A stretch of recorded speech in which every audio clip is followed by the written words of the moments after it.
Good afternoon students. Last લેક્ચરમાં આપણે chapter number 12 જૈવ વિવિધતા અને એના સંરક્ષણની શરૂઆત કરી હતી. તો આજે સૌથી પહેલા આપણે જૈવ વિવિધતા વિશે ચર્ચા કરવાની છે. તો જૈવ વિવિધતા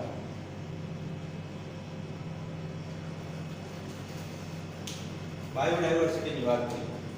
ગઈકાલે ખાલી આપણે વ્યાખ્યા એવી સમજેલી હતી કે ભાઈ સજીવોમાં જોવા મળતું વૈવિધ્ય અથવા તો જુદાપણું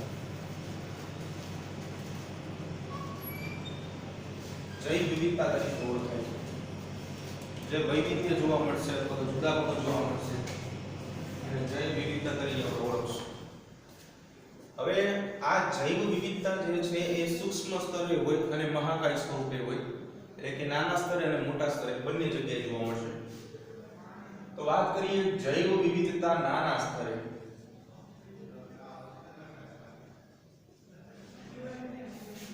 તો ભાઈ કોષીય સ્તરે જોવા મળશે. એટલે આપણે જોઈ ગયા કે કોષો ભેગા મળીને પેશી અંગો અને અંગતંત્ર બનાવે છે. એની અંદર આપણે કીધું કે જેમ આપણે આગળ વધીએ કોષોથી અંગો તરફ એમ વિવિધતા જે છે વધતી જાય છે, જુદાપણું વધે. તો એ જૈવ વિવિધતા નાના સ્તરે છે, એટલે કે કોષીય સ્તરે જે સજીવો જે છે એ સામાન્ય રીતે કોષના બનેલા છે અથવા તો કોષીય આયોજન ધરાવે છે, એની અંદર પણ જૈવ વિવિધતા જોવા મળશે. બીજા નંબર ઉપર આપણે વાત કરીએ કે જૈવ વિવિધતા મોટા સ્તરે અથવા તો મહાકાય સ્તરે. તો જૈવિક વિસ્તાર અથવા તો જૈવાવરણ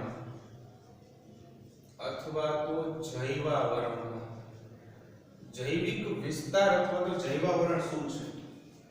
કોષીય સ્તર એટલે કે દરેક કોષની અંદર જુદા જુદાપણું જોવા મળે છે. આપણને દરેક કોષમાં કંઈક ને કંઈક અલગપણું જોવા મળે છે. એવી રીતે જૈવિક વિસ્તાર, દરેક જૈવાવરણ તમે જુઓ તો એના લક્ષણો અલગ અલગ છે. દરેકમાં કંઈક ને કંઈક ભિન્નતા જે છે અથવા તો જુદાપણું જે છે એ જોવા મળે છે. તો આવી રીતે જૈવિક વિસ્તારમાં મહાકાય એટલે કે મોટા પાયે અથવા મોટા સ્તરે જૈવ વિવિધતા છે, જ્યારે કોષીય સ્તરે સૂક્ષ્મ સ્તરે અથવા તો નાના પાયે વિવિધતા છે. બીજું કે આ વિવિધતા જે છે એ વિવિધતાના અભ્યાસ માટે એક વૈજ્ઞાનિકનું નામ આપણે યાદ રાખવાનું છે, જેનું નામ છે એડવર્ડ વિલ્સન.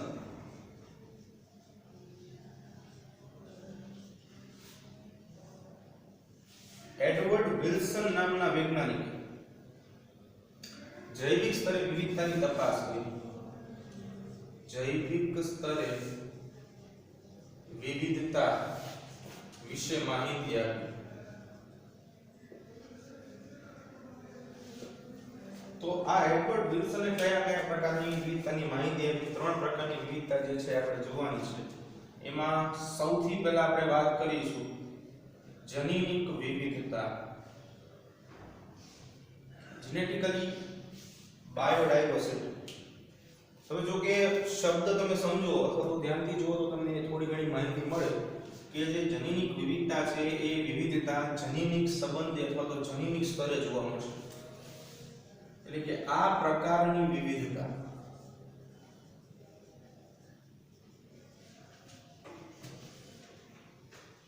જનીનિક સ્તરે જોવા મળશે. એટલે વિવિધતા માટે અહીંયા જનીનો જે છે જવાબદાર છે. કોઈ પણ સજીવનું ઉદાહરણ લઈશું તો એમાં જે જુદાપણું છે એની અંદર આવેલા જનીનો ઉપર આધારિત છે. આમાં એક આપણે ઉદાહરણ સમજવાનું છે. સર્પગંધા વનસ્પતિનું નામ છે. ખાસ કરીને આ વનસ્પતિ ઔષધીય ઉપયોગિતામાં ઉપયોગી છે.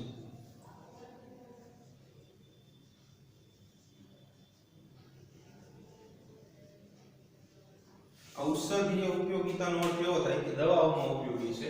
એનું વૈજ્ઞાનિક નામ છે રાઉફોલિયા વોમિટોરિયા.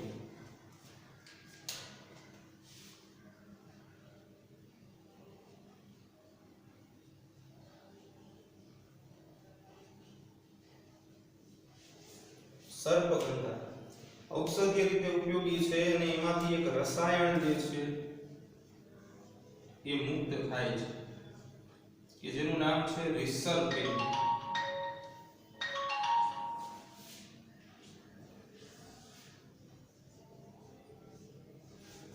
આ રિસર્પિન રસાયણ જે છે સર્પગંધામાંથી ઉત્પન્ન થાય છે અને સર્પગંધા હિમાલયના વિસ્તારો જે છે આમાંથી જોવા મળે છે. આ જે રિસર્પિન જે છે એ ખાસ કરીને રુધિરનું ઊંચું દબાણ જે છે એ અટકાવવા માટે ઉપયોગી છે.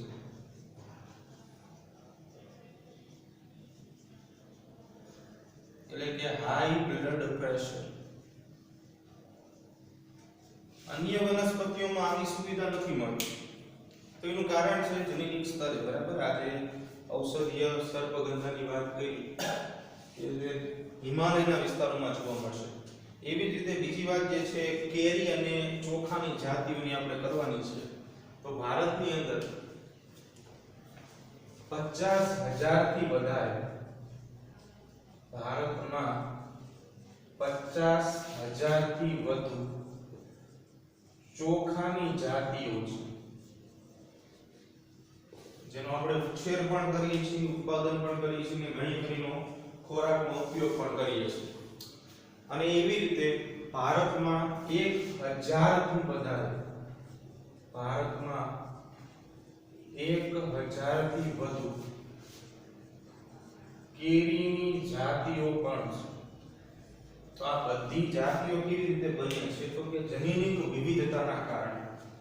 મૂળ તો ચોખા જ છે, પણ એની અંદર અલગ અલગ પેટર્ન, અમુકમાં જે છે દાણો છે લાંબો હોય, અલગ સુગંધ આપે, આ ઉપરાંત સ્વાદ અલગ આપે. એટલે કેરીની અંદર બરાબર ફળ જે છે એનું દળ અલગ અલગ હોય, માસલ હોય, અમુક બરાબર વધુ માત્રામાં રસદાર હોય. તો એ ખરેખર શું છે? જનીનિક વિવિધતા દર્શાવે છે. બીજા નંબર ઉપર આપણે વાત કરવાની છે જાતિ વિવિધતાની.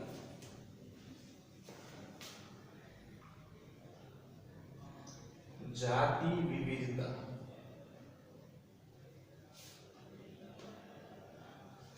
તો પૃથ્વી ઉપર ઘણી બધી માત્રામાં સજીવો જે છે આવેલા છે, આપણે જાણીએ છીએ.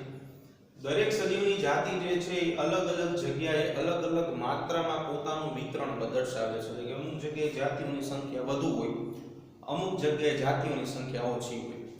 તો પહેલા પ્રશ્ન આપણને એવો થાય કે કોઈ વિસ્તાર એવો છે કે જ્યાં અમુક માત્રામાં સજીવની જાતિની સંખ્યા વધારે છે, જ્યારે બીજો કોઈ વિસ્તાર એવો છે કે જ્યાં અમુક સજીવો જે છે એની જાતિની સંખ્યા ઓછી છે. તો પહેલો પ્રશ્ન એવો થાય કે આવી જાતિઓની સંખ્યા વધારે કે ઓછી એ કોના ઉપર આધાર રાખે? તો ખાસ કરીને જાતિને વિકસવા માટે યોગ્ય અનુકૂલનો જે વિસ્તારમાં વધુ માત્રામાં હશે ત્યાં જાતિઓની વૃદ્ધિ વધારે થશે, અને જ્યાં વિકસવા માટેના અનુકૂલન ઓછા હશે ત્યાં જાતિની વૃદ્ધિ ઓછી થઈ જશે. હવે જાતિની વૃદ્ધિ જે છે એની સંખ્યા દર્શાવે. જો જાતિની સંખ્યા વધારે હોય તો વિવિધતા આપમેળે વધવાની જ છે, અને જો જાતિની સંખ્યા ઓછી હોય તો વિવિધતા આપમેળે ઘટવાની છે. અહીંયા આપણે એવું જ એક ઉદાહરણ લેવાનું છે. ઉદાહરણ આપણે લેવાનું છે ઉભયજીવી સજીવો.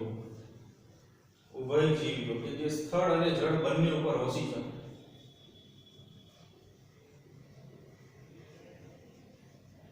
બંને ઉપર વસે.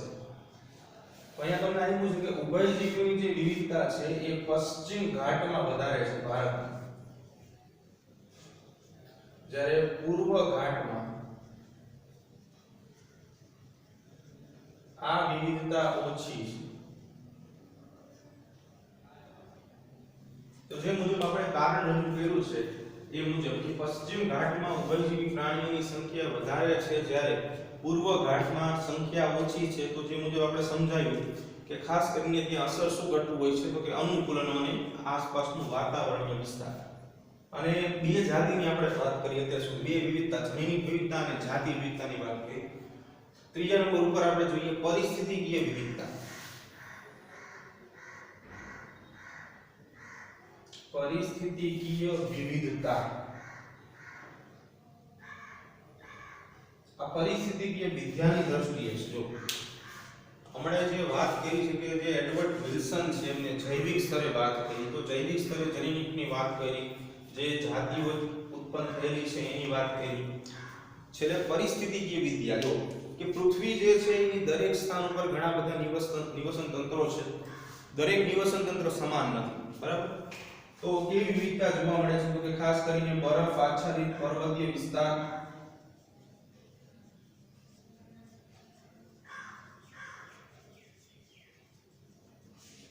આના સિવાય કેટલાક રણ પ્રદેશો પણ છે. બીજું કે ખાસ કરીને ક્ષારીય દરિયા કિનારાઓ પણ છે.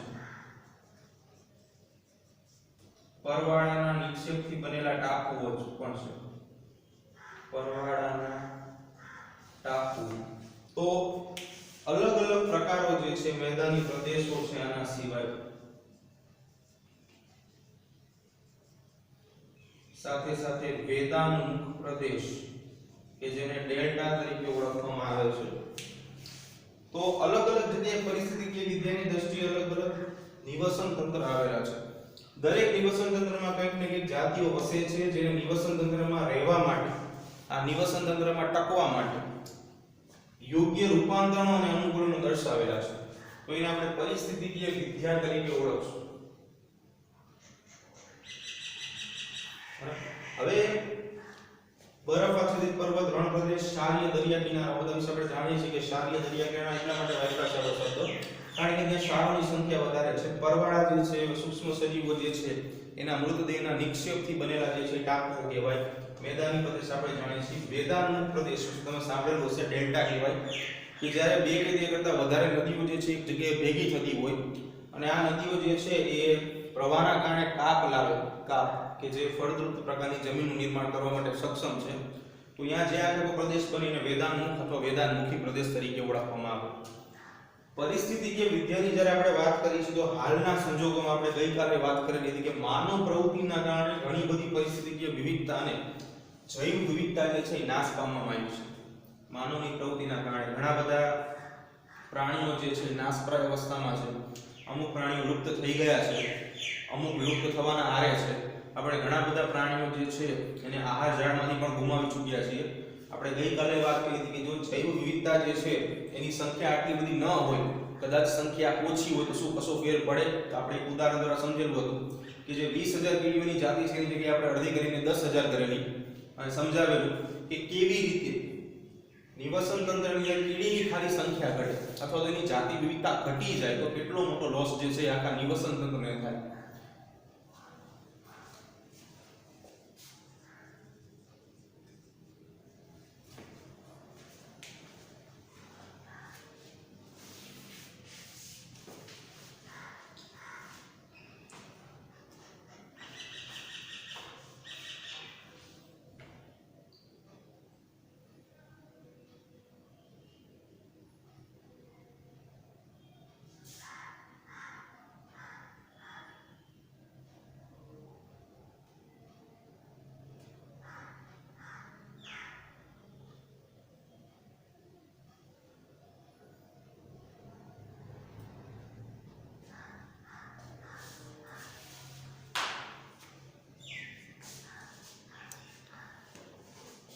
જો નીચે એક પેરેગ્રાફ આપ્યો છે. પેરેગ્રાફ જે છે એમાંથી પ્રશ્ન આ રીતે પૂછાઈ શકે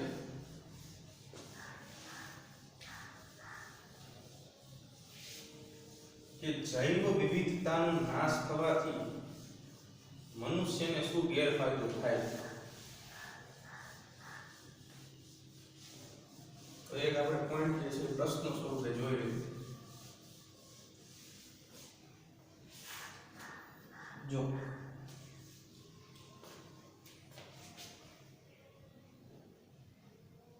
જૈવ વિવિધતા નો નાશ થવાથી થતો ગેરફાયદો.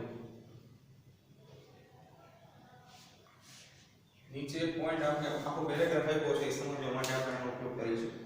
હવે જનરલી શું છે કે જૈવ વિવિધતા સજીવોમાં જોવા માટે વિવિધતા આપણે ગઈકાલે વાત કરી હતી કે ઉદ વિકાસની પ્રક્રિયા થવા માટે ઘણા બધા વર્ષો લાગેલા છે અને એ ઉદ વિકાસની પ્રક્રિયાથી આ બધા સજીવો બન્યા છે. એટલે આપણે એક શબ્દમાં એમ લખી શકાય કે જૈવ વિવિધતાના સર્જન એટલે કે નિર્માણ માટે ઘણા બધા વર્ષોનો સમયગાળો લાગેલો છે.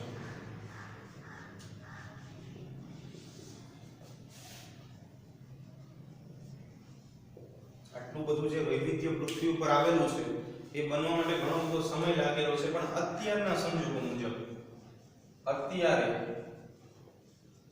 માનવ પ્રવૃત્તિઓના કારણે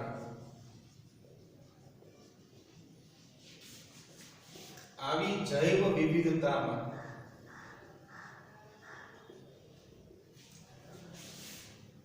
ઝડપથી ઘટાડો થઈ રહ્યો છે.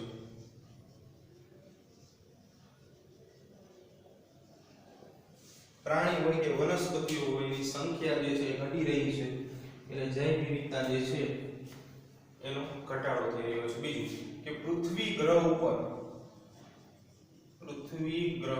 ઉપર માનવની ચિરંજીવિતા અને વધુ આયુષ્ય ટકાવી રાખવા માટે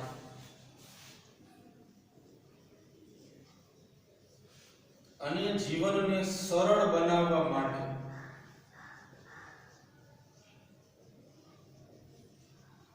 તથા માનવીય લાભના સંદર્ભે જૈવ વિવિધતા હોવી જરૂરી છે.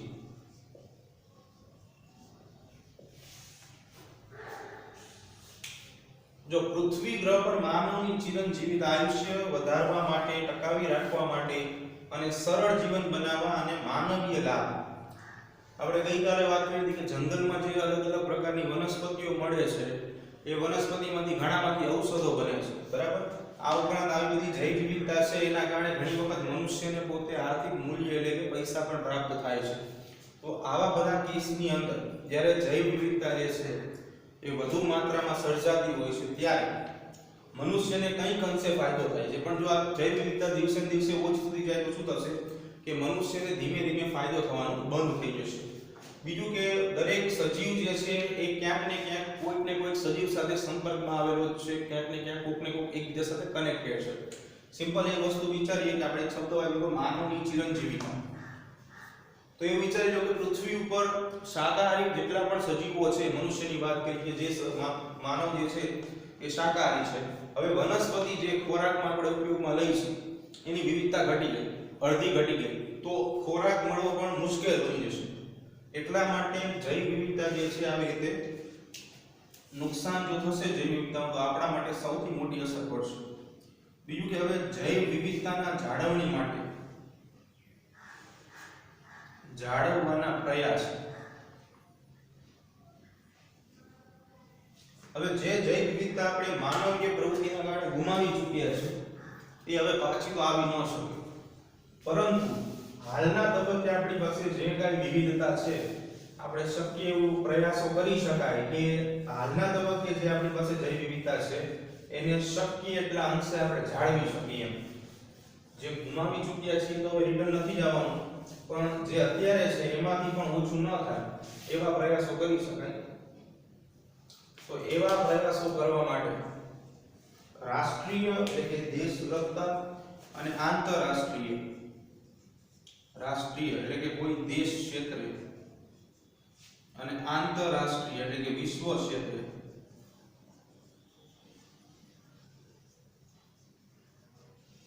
ઘણા બધા અલગ અલગ પ્રકારના દેશોએ અને સ્વતંત્ર દેશોએ પણ પોતાના દેશની અંદર રહેલી જૈવ વિવિધતા અને વૈશ્વિક સ્તરે રહેલી જૈવ વિવિધતાના જાળવણી કરવા માટે ઘણા બધા પ્રયાસો જે છે એ કરેલા છે. ઘણા બધા કમિશન બનાવેલા છે કે જે જૈવ વિવિધતાની જાળવણી માટેના પ્રયાસો કરે છે.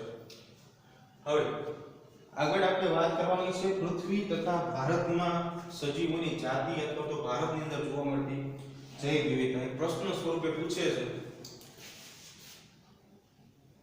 કે વિશ્વ અને ભારતમાં જાતિઓની સંખ્યા,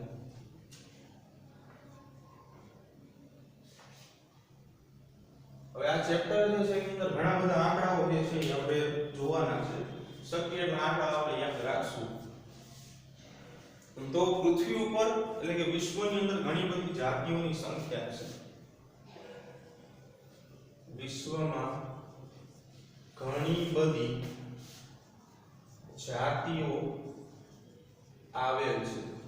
આપણે ચેપ્ટર ધોરણ 11 માં પહેલા ચેપ્ટરમાં ભણ્યા હતા કે વિશ્વમાં અંદાજે 50 લાખથી લઈને 5 કરોડ જેટલી જાતિઓ જે છે અવેલેબલ છે.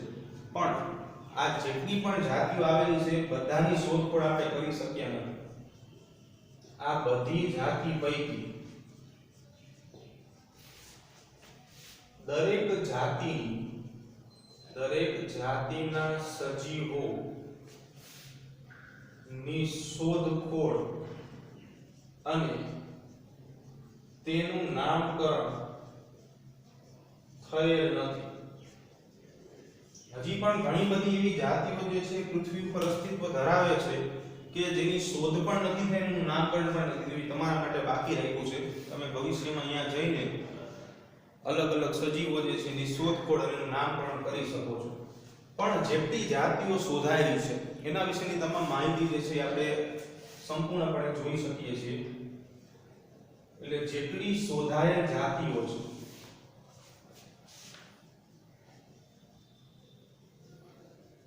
નામકરણ અને તેના લક્ષણો થી આપણે માહિતગાર છીએ, આપણે જાણી શકીએ છીએ. એક આઉટ કમિશન જે છે IUCN એના વિશે જોવાનું છે કે IUCN આખું નામ થશે international union for conservation of nature and natural resources. International Union for Conservation of Natural and Natural Resources. બરાબર? IUCN.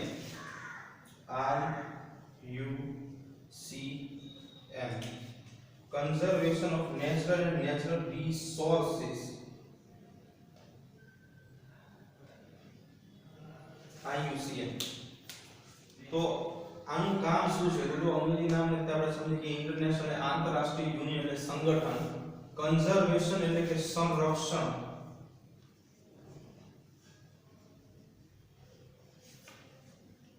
કોનું સંરક્ષણ? તો કે નેચર એટલે કે કુદરત, અને બીજા નંબર ઉપર છે નેચરલ રિસોર્સિસ. રિસોર્સિસ એટલે સ્ત્રોતો અથવા તો સંસાધનો કહી શકાય, કુદરતી સંસાધનો અથવા તો કુદરતી સ્ત્રોતો. એટલે કે કુદરત અને કુદરતી સ્ત્રોતો જે છે એના સંરક્ષણનું કામ જે છે એ કોણ કરે છે? તો કે IUCN કરે છે, international union for conservation of nature and natural resources.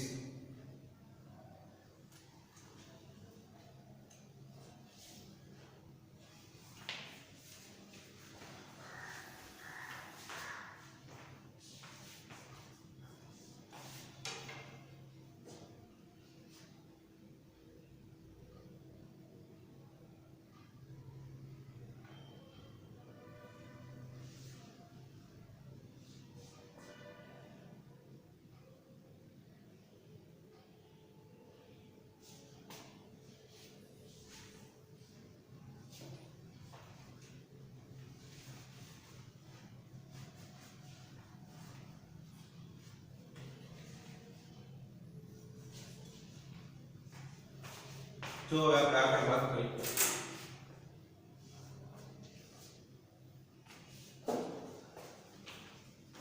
જેમ જો આપણે લાસ્ટમાં વાત કરી IUCN international union for conservation of natural and natural resources, તો આ એક લિસ્ટ બહાર પાડે છે દર વર્ષે.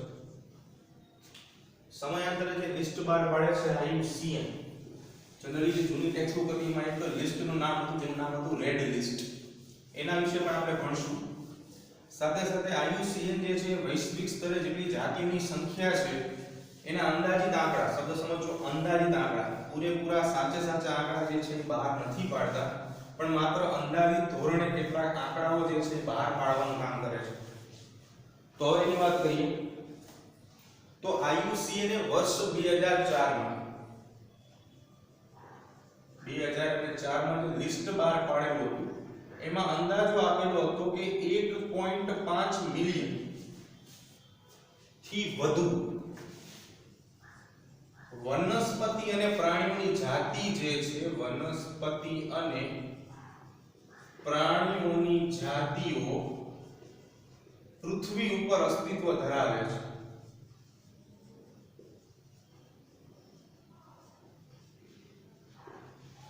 પણ આ એક અંદાજિત આંકડો છે, સમજી લેજો, અંદાજિત આંકડો છે.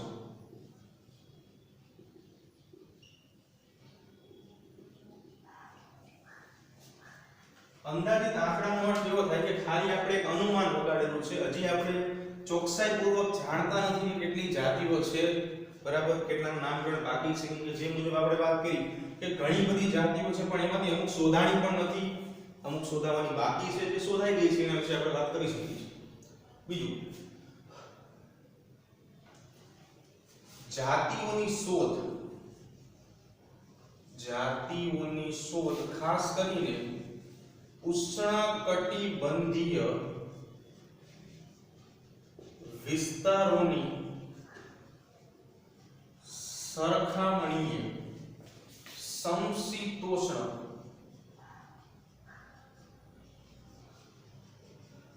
વિસ્તારોમાં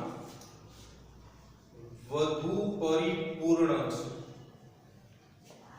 ઉષ્ણકટિબંધીય વિસ્તારો કરતાં સમશીતોષ્ણ કટિબંધીય વિસ્તારોમાં વધુ પરિપૂર્ણ છે, એટલે વધુ પ્રમાણમાં શોધખોળ જે છે એ ઉષ્ણકટિબંધ કરતાં સમશીતોષ્ણ કટિબંધમાં થઈ શકે છે. પૃથ્વી પરના બધા કટિબંધીય વિસ્તારો છે. જો એની અંદર આપણે ઓલરેડી વાત કરેલી છે આના વિશે કે પૃથ્વીનો જે ગોળો છે એમાં 3 ઋતુઓ પસાર થાય છે: કર્કવૃત, મકરવૃત અને વિષુવવૃત. તાપમાનને અનુલક્ષીને આ 3 પ્રકારના વૃત્તો જે છે એ પાડેલા છે. ફોર એક્ઝામ્પલ કે આ પૃથ્વીનો ગોળો છે તો સેન્ટરમાંથી વિષુવવૃત જે છે એ પસાર થાય છે. આપણે જાણીએ છીએ કે અહીંયાથી વિષુવવૃત જે છે એ પસાર થશે. અહીંયા ઉપરની બાજુથી કર્કવૃત પસાર થશે અને આ નીચેની બાજુથી મકરવૃત પસાર થશે. વિષુવવૃત પાસે સૂર્યના કિરણો સીધા પડે છે એટલે જે વિસ્તાર છે એ વધુ પડતો તાપમાન સંલગ્ન રહે, તાપમાન ત્યાં વધારે રહે એટલે વિસ્તારને આપણે કહીશું ઉષ્ણકટિબંધીય વિસ્તાર અથવા તો ઉષ્ણકટિબંધ વિસ્તાર, જ્યાં ટેમ્પરેચર વધારે છે. પછી જે ધ્રુવ પ્રદેશો છે, કર્કવૃતની પેલી બાજુ અને મકરવૃતની પેલી બાજુ, ત્યાં મોસ્ટ ઓફ સૂર્યના કિરણો પડતા નથી, તાપમાન જે છે એકદમ ઓછું રહે એટલે એને આપણે નામ આપીએ છીએ શીત કટિબંધ, ઠંડા પ્રદેશો. શીત કટિબંધ અતિશય નીચું તાપમાન, આ બંને વચ્ચેનો વિસ્તાર એટલે કે આ વિસ્તારની વાત કરીએ તો એ વિસ્તારને આપણે કહીશું સમશીતોષ્ણ કટિબંધ, કે જ્યાં ટેમ્પરેચર જે છે એ નોર્મલ છે, ઉષ્ણકટિબંધ કરતાં ઓછું અને શીત કટિબંધ કરતાં વધારે. એટલે કે જે મુજબ આપણે વાત કરી કે જાતિની શોધખોળ જે છે એ ઉષ્ણકટિબંધીય વિસ્તારોની સરખામણીએ સમશીતોષ્ણ કટિબંધીય વિસ્તારો જે છે એમાં વધુ પરિપૂર્ણ છે. બીજું કે આમાં કીટકોની શોધ આ બંને વિસ્તારોમાં કીટકોની શોધ જે છે કંટાળાજનક છે. કેમ કે આંકડાઓ ભેગા કરવા એને નામકરણ આપવું આ બધી વસ્તુ જે છે એ ખરેખર કંટાળાજનક છે. છતાં પણ અંદાજા અનુસાર આ જે વિસ્તારો છે એમાં આપણે અંદાજ આપી શકાય કે 20 થી 50 મિલિયન જેટલી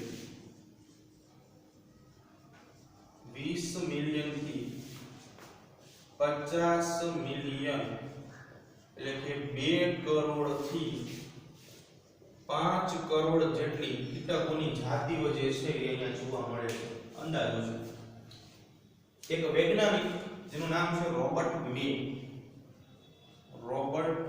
મે. આ રોબર્ટ મેના અંદાજા અનુસાર હવે આપણે વાત કરવાની છે તો વૈશ્વિક સ્તરે આશરે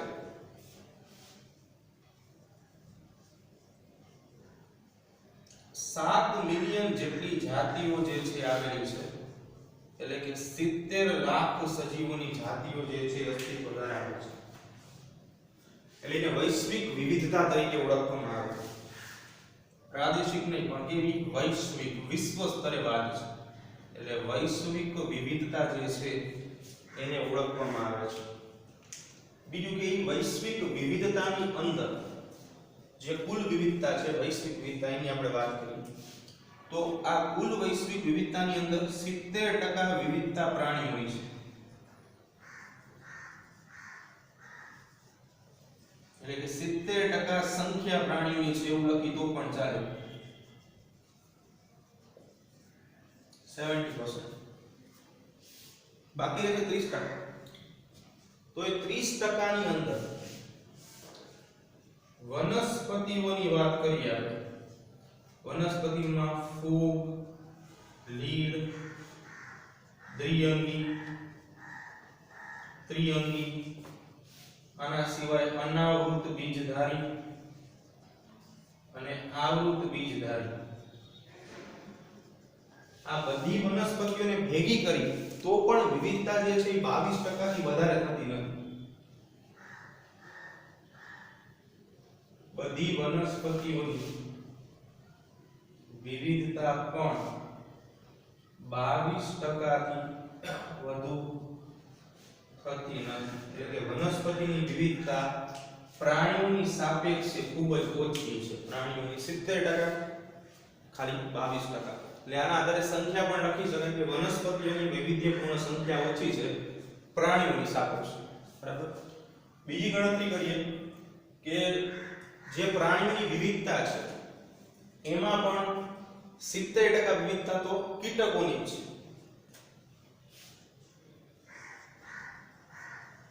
પ્રાણીઓની વિવિધતામાં 70% વિવિધતા માત્ર કીટકોની છે. તમને એક ઉદાહરણ આપ્યું છે કે તમે કોઈ પણ 10 પ્રાણીને ધ્યાનમાં લઈ લ્યો તો એ પ્રાણીમાંથી 7 પ્રાણી એટલે આટલી સંખ્યા જે છે એ ખાલી કીટકોની આવશે.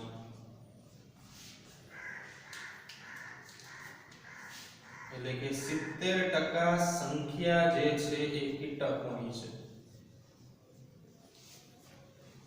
બરાબર. બીજું કે અહીંયા આપણે શોધખોળ માટેની વાત કરી છે એ આપણે સુકોષ કેન્દ્રી માટેની વાત કરી છે. વાત રહી આદિકોષ કેન્દ્રી સજીવોની. તો જે આદિકોષ કેન્દ્રી સજીવો છે પ્રોકેરિયોટિક, આને આપણે શોધખોળમાં ધ્યાનમાં લેતા નથી.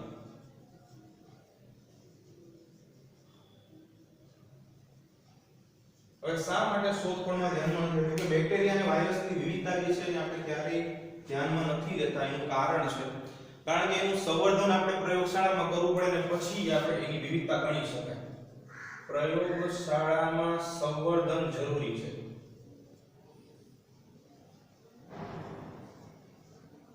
અને આ સંવર્ધન દ્વારા વિવિધતા જે છે આપણે ગોતવી પડે. બીજા નંબર ઉપર કે યોગ્ય ઓળખાણ પણ જરૂરી છે અને સાથે સાથે પ્રયોગશાળામાં સંવર્ધન કરીએ છીએ યોગ્ય ઓળખાણ આ બધાની જરૂરી છે. યોગ્ય ઓળખાણ ઓળખાવા જોઈએ. સાથે સાથે કેટલાક જૈવ રાસાયણિક મુદ્દાઓને ધ્યાનમાં રાખવા પડે છે અને કેટલાક આણ્વીય મુદ્દાઓ. આ બધી વસ્તુ જે છે એ જરૂરી બને છે. એટલા માટે આદિકોષ કેન્દ્ર જે છે એને આપણે શોધખોળમાં ધ્યાનમાં લેતા નથી.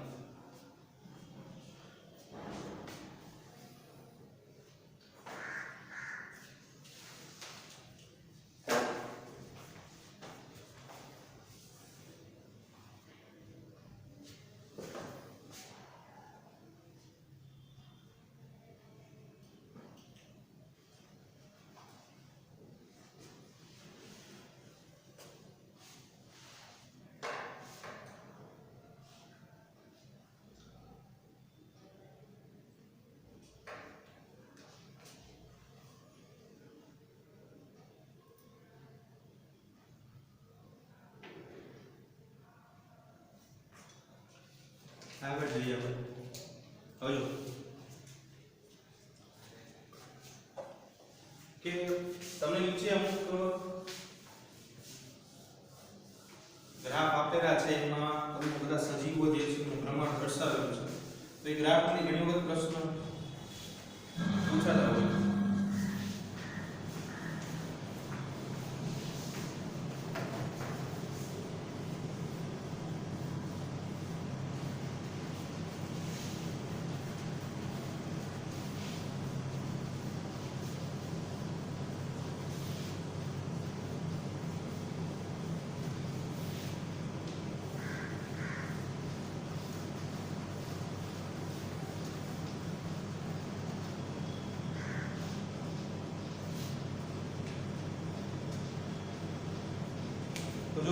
એક ગ્રાફ સમજવાના.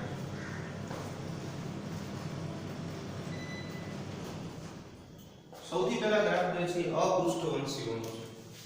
તો પહેલા આપણે વાત કરીએ અપૃષ્ઠવંશીઓ, પછી પૃષ્ઠવંશીની વાત કરશું. તો આવી રીતે એક સર્કલ ગોળ આપેલું છે અને એની અંદર ઘણા બધા પ્રાણીઓ જે છે એની સંખ્યા અલગ અલગ પ્રકાર આપ્યા છે. એમાં તમે મેજોરિટી જે છે જોશો તો તમને ખબર પડશે કે વાત અહીંયા કીટકોની કરેલી છે, જે હમણાં પણ આપણે વાત કરી, બરાબર. એના સિવાય મૃદુકાય, સ્તર કવચી અને અન્ય પ્રાણી, એટલે કે મૃદુકાય,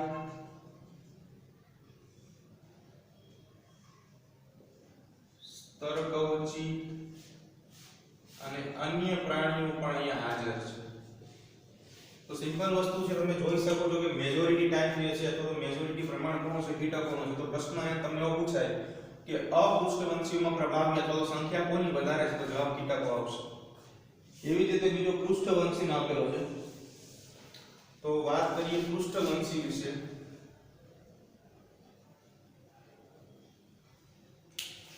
પૃષ્ઠવંશીઓની અંદર પણ તમે જોઈ શકો છો કે વધુ માત્રા માછલીઓની છે.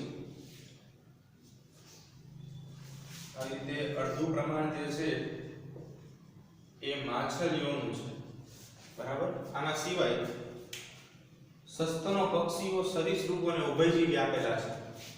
એટલે કે સસ્તનો,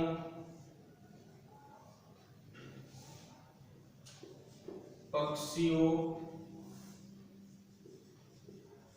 સરીસૃપો અને ઉભયજીવીઓ જે છે એ પણ શું છે, પૃષ્ઠવંશીઓમાં જ આવેલા છે. તો આની અંદર તમને પ્રશ્ન એવો પૂછે કે પૃષ્ઠવંશી સજીવોમાં વધુ સંખ્યા કોની, તો જવાબ માછલીઓ આવશે. પછી છેલ્લે વનસ્પતિઓની વાત કરી છે.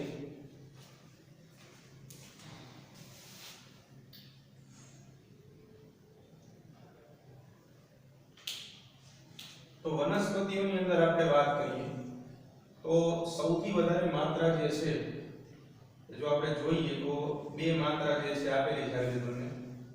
એમાં એક સાઈડ જે છે એ ફૂગ છે અને બીજી બાજુ આવૃત બીજધારી વનસ્પતિ છે. એટલે આ બેનું પ્રમાણ જે છે એ સૌથી વધારે રહેશે. સાથે સાથે લીલ, લાઇકેન અને દ્વિઅંગી ને ત્રિઅંગી. લીલ, લાઇકેન, દ્વિઅંગી અને ત્રિઅંગી જે છે, એટલે વનસ્પતિમાં પ્રભાવમાં ફૂગ અને આવૃત બીજધારી જે છે એ વધુ સંખ્યા અને વિવિધતા ધરાવશે. હવે વાત કરીએ ભારતીય સ્તરે શું પ્રક્રિયા છે જૈવ વિવિધતાની. ભારતીય સ્તરે એટલે કે ભારત દેશની વાત કરીએ, વિવિધતામાં ભારતનું સ્થાન ક્યાં છે, કેવી જગ્યાએ છે. ચાલો, તો ભારતના કુલ જમીન વિસ્તારની વાત કરી. ભારત દેશનો કુલ જમીન વિસ્તાર જે છે એ વૈશ્વિક જમીન વિસ્તારના 2.4% જેટલો છે. બહુ જ ઓછો વિસ્તાર કહી શકાય, માત્ર 2.4% જેટલો વિસ્તાર છે. પણ ભારત જે છે એ જૈવ વિવિધતા, વૈશ્વિક જૈવ વિવિધતાના 8.1% જેટલી જૈવ વિવિધતા દર્શાવે છે.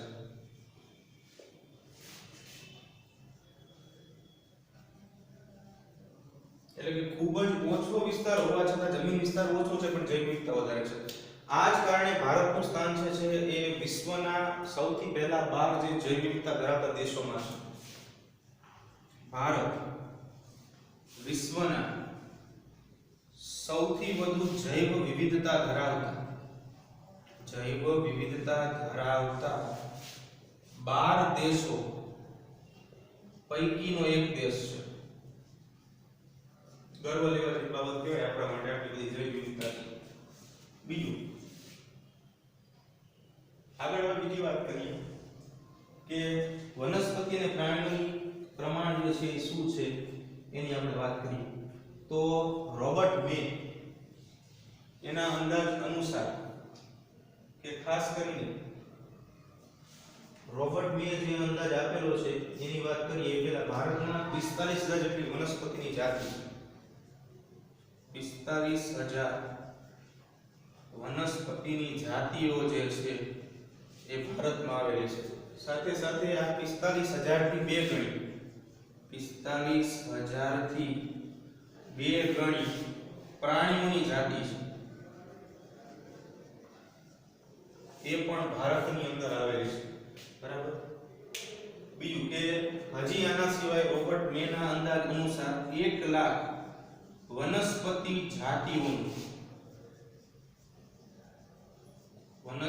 જાતિઓની શોધખોળ બાકી છે. ઘણી વધુ માત્રામાં શોધખોળ બાકી છે અને સાથે સાથે 3 લાખ જેટલા પ્રાણીઓની શોધ અને વર્ણન બાકી છે. 3 લાખ જેટલા પ્રાણીઓની શોધખોળ અને વર્ણન બાકી છે. એટલે ઘણા બધા શોધખોળ કરવા માટેના સ્કોપ જે છે અહીંયાથી નીકળી શકે છે. બરાબર. બીજું કે હવે શોધખોળની વાત આપણે કરીએ તો શોધખોળ માટે ખાસ કરીને કેટલાક પ્રાકૃતિક વિધો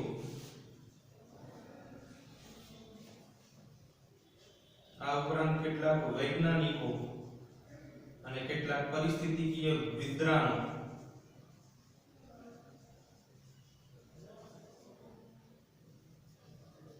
અને સાથે સાથે કેટલાક વર્ગીકરણવિદ આ બધું ભણેલા હોય એ આ બધાની જરૂર પડે છે. એટલે ભારત દેશ પાસે આવા બધા વ્યક્તિઓ હોય તો શોધખોળ થઈ શકે. બરાબર છે. પણ તમને લાસ્ટમાં એક ઉદાહરણ દ્વારા સમજાવે છે કે આપણી પાસે ઘણી બધી જૈવ વિવિધતા છે પણ શોધખોળ બાકી છે. આ એવી જૈવ વિવિધતા છે કે જેની આપણે શોધ કરશું, શોધ કરતા પહેલા જ આવી જૈવ વિવિધતા જે શોધાણી નથી નાશ પામી જશે. તમને એમ કહે છે કે આપણે એક પુસ્તકનું જ્યારે પેજ વાંચીને પૂરું કરશું એ પહેલા જ આખું પુસ્તક આલે જે છે એ સળગી જશે. એટલે કે કોઈ આપણે એક જાતિની શોધ કરવા પ્રયાસ કરશું અને આપણે જ્યારે શોધશું ખાલી એ પહેલા તો આ બધી જૈવ વિવિધતા જે છે એ નાશ પામશે. બરાબર. એટલા ઝડપથી જૈવ વિવિધતા જે છે એ નાશ પામી રહી છે. તો આજે બસ આપણે આટલું જ રાખીશું. બાકીનું આવતીકાલે નેક્સ્ટ સેક્શનમાં જોઈ લઈશું. તો અહીંયા આપણે આપણો લેક્ચર પૂરો કરીશું.